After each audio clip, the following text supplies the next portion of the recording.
नमस्ते, मैं वैद्य मेहुल भाई आचार्य, संचालक संस्कृति आर्य गुरुकुलम राजकोट। आज हम जानेंगे महर्षि सुश्रुत कौन थे। आपने नाम तो सुना ही होगा महर्षि सुश्रुत का। सुश्रुत संहिता जिन्होंने ग्रंथ लिखा है, लेकिन हम उनके बारे में बहुत ही कम जानते हैं, जो एक दुर्भाग्य की बात है। मैंने केजी से लेकर पीजी तक का जो इतिहास पढ़ा, इतिहास की पुस्तकें पढ़ी, उसमें से कहीं पर भी महर्षि सुश्रुत का नाम नहीं आया। अब ये कितने दुर्भाग्य की बात है कि भारत में एक ऐसा महान व्यक्ति हुआ कि जिसका जोड़ अब तक जगत में नहीं आया। सदियों सदियों बीत गई, इसकी फिर कुदरत ने ऐसा तो नहीं, लेकिन इससे 100वां भाग का भी व्यक्ति को नहीं भेजा समाज में या इस जगत में। तो ऐसे महान व्यक्तित्व को भारत भूल गया, और हमारे वैद्य समाज के लिए ये बहुत ही बड़े दुर्भाग्य की बात है कि हम महर्षि सुश्रुत को लोगों तक नहीं पहुंचा पाए। लेकिन आज हमको ये बहुत जानना जरूरी है कि हम तो पहले सुश्रुत के बारे में जान ले, जिनको इंसाइक्लोपीडिया ऑफ ब्रिटानिका में फादर ऑफ सर्जरी कहा है। जगत को जिसने शल्य चिकित्सा दी, सर्जरी का प्रायोगिक ज्ञान जिन्होंने जगत को बताया। केवल एक नहीं, ऐसी अनेक बातें जिनसे जगत को मिली, और वो पहली और अंतिम बार ऐसी मिली कि वापस उसकी कॉपी नहीं हुई, या तो वापस फिर उस रूप में बता पाना कठिन हो गया। कुछ विद्याएं थी जो चली गई, तो अब तक वापस उसका पुनरुद्धार नहीं हुआ उसी रूप में या सरल रूप से। तो उसके बारे में हम अब जानेंगे। महर्षि सुश्रुत का काल ईसा की पूर्व, यानी कि ईसा की पूर्व 5वीं शताब्दी के आसपास माना जाता है, यानी कि 2500-2600 साल पहले। वाराणसी में वो रहते थे। विश्वामित्र के वो पुत्र थे। अब विश्वामित्र नाम के बहुत ऋषि हो गए हैं, बहुत महापुरुष हो गए हैं। ऐसे ही एक महापुरुष विश्वामित्र जो वाराणसी के थे, वहाँ वाराणसी नगरी जो दिवोदास धन्वंतरी ने, जो कि धन्वंतरी परंपरा के अग्रगण्य वैद्य थे, उन्होंने बसाई थी पूरी। वो काशी के राजा भी थे। उनके शिष्य के रूप में इनका नाम सुश्रुत का आता है, जो बहुत ही प्रखर और मेधावी थे। इनको कहीं कहीं ग्रंथों में एक अंशावतार की तरफ ही प्रतिपादित किया है, क्योंकि अति मेधावी छात्र थे वो। उनके साथ औषधेनव और वैतरणी नाम के 2 शिष्य पढ़ रहे थे, जो उनके सहपाठी थे, लेकिन उनका इतना नाम का प्रचार नहीं हुआ। उनके ग्रंथ कम ही देखने को मिलते हैं। जो सबसे प्रसिद्ध सदियों तक रहे, उस समय से लेकर अभी तक, वो महर्षि सुश्रुत ही रहे। तो काशीपति दिवोदास जी के पास वो पढ़े, तो दिवोदास जी का जो उपदेश था वो उन्होंने ग्रहण किया। किसी किसी ग्रंथ में उनको शालिहोत्र के पुत्र के नाम से भी जाना जाता है, यानी विश्वामित्र और शालिहोत्र एक ही ऋषि के 2 नाम थे, ऐसा समझ में आता है। अब काशी के जो राजा दिवोदास जी, उनकी परंपरा को लेकर, उनके उपदेशों को लेकर वो इतने मेधावी, साथ साथ इतने सेवारत सेवाभावी वैद्य थे कि अनेक क्षेत्रों में उन्होंने काम किया। अनेक जगह पर उनकी प्रस्तुति मिलती है। उसमें सुश्रुत संहिता का, सुश्रुत मुनि का बहुत ही गौरवभेर नाम लिया जाता है। सुश्रुत संहिता की रचना तो उन्होंने की ऐसा माना जाता है, लेकिन उससे पहले कुछ जो अंश थे वो वृद्ध सुश्रुत ने लिखे थे। तो सुश्रुत संहिता जो लिखी गई, इसमें से 4 स्टेप है उसके। एक वृद्ध सुश्रुत है, एक सुश्रुत है, एक नागार्जुन है और एक चंद्रट है। नागार्जुन ने भी पूरित की है, सुश्रुत संहिता का बहुत भाग को पूर्ण किया है। अब सुश्रुत ने बहुत बड़ा काम किसके विषय पर किया, तो वो था शल्य का विषय, सर्जरी का विषय। क्यों? क्योंकि वो युग ही ऐसा था कि वहां से लेकर अब तक युद्ध, मारामारी, जख्म, एक्सीडेंट, ऐसी जो एक कहते हैं कि आपदा, इस प्रकार की आपदाएं आने की शुरू हो गई थी, क्योंकि साधन सामग्री बढ़ गई, तो इस तरह की इंजरीज का भी प्रमाण बढ़ता गया। आपको जानकर हैरानी होगी या तो आश्चर्य होगा कि सबसे पहले एनेस्थेसिया भी जो दिया है या खोज की है, वो भी महर्षि सुश्रुत ने की है, एक व्यवस्थित रूप से। उसको कहते हैं संज्ञाहरण औषध। संज्ञाहरण औषध व्यवस्थित रूप से पहले भी दिया जाता था, लेकिन व्यवस्थित रूप से जो पहली बार किसी ने व्यापक स्तर पर दिया, तो वो सुश्रुत ने दिया। तो सुश्रुत केवल सर्जरी के ही पितामह नहीं माने जाते थे, एनेस्थेसिया के भी पितामह माने जाते हैं, क्योंकि पहली बार ही संज्ञाहरण औषधों का प्रयोग सुश्रुत ने व्यापक स्तर पर किया। आपको जानकर आश्चर्य लगेगा कि एक शल्य यानी कि सर्जरी में भी उसका जोड़ नहीं मिलता है, क्योंकि 300 प्रकार के अलग अलग ऑपरेशन की बात सुश्रुत ने की है।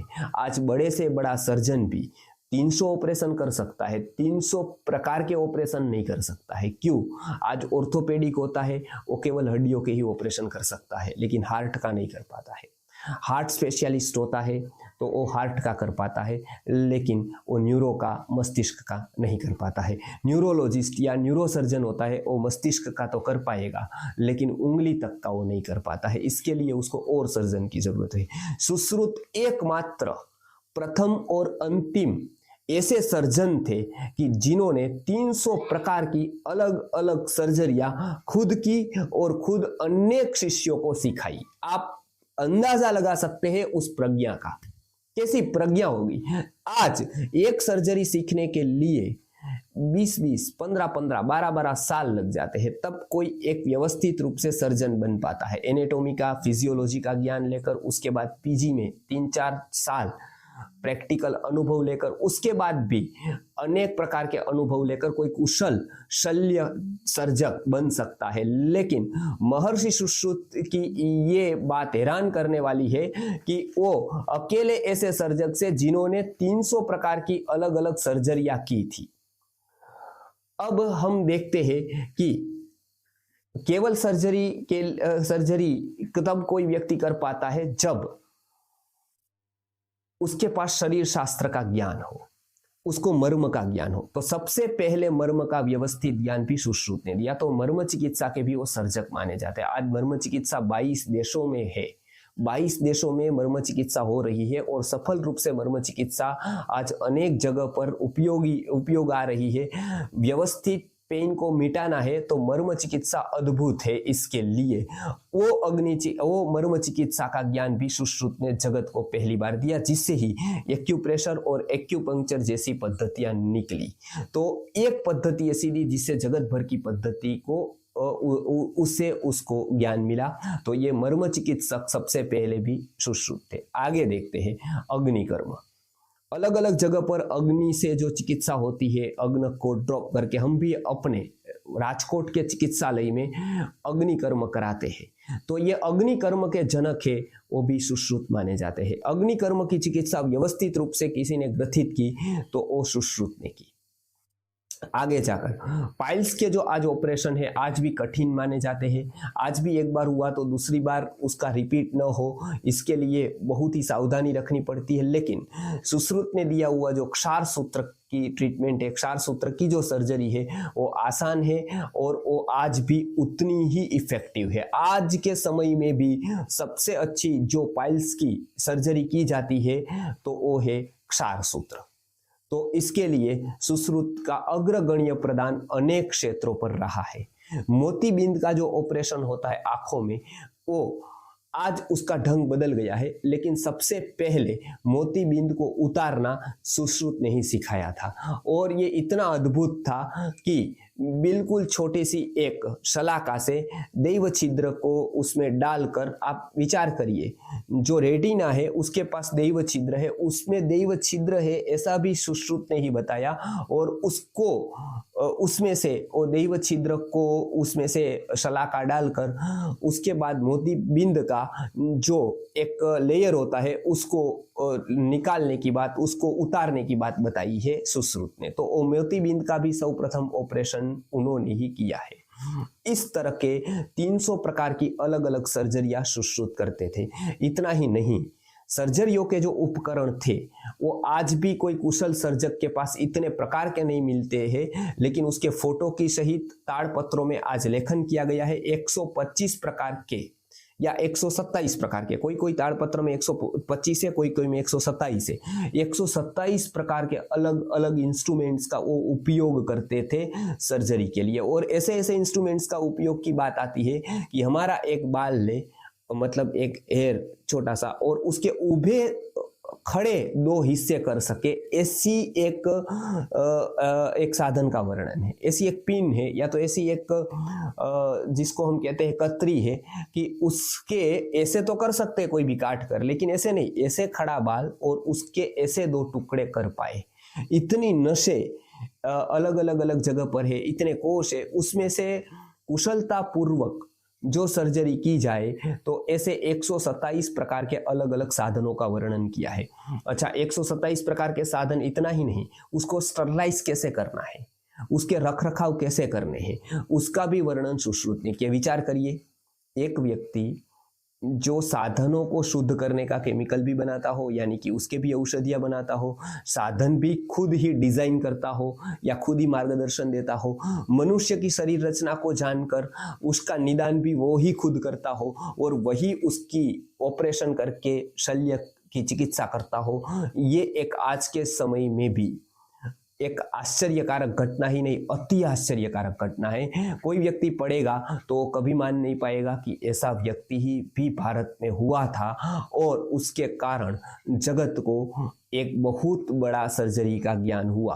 उसके बाद तो एलोपैथी में बहुत प्रचार हुआ, बहुत सारे शोध हुई, लेकिन हमको कभी भूलना नहीं चाहिए कि नींव किसी ने रख दी थी, उसका बहुत महत्व है।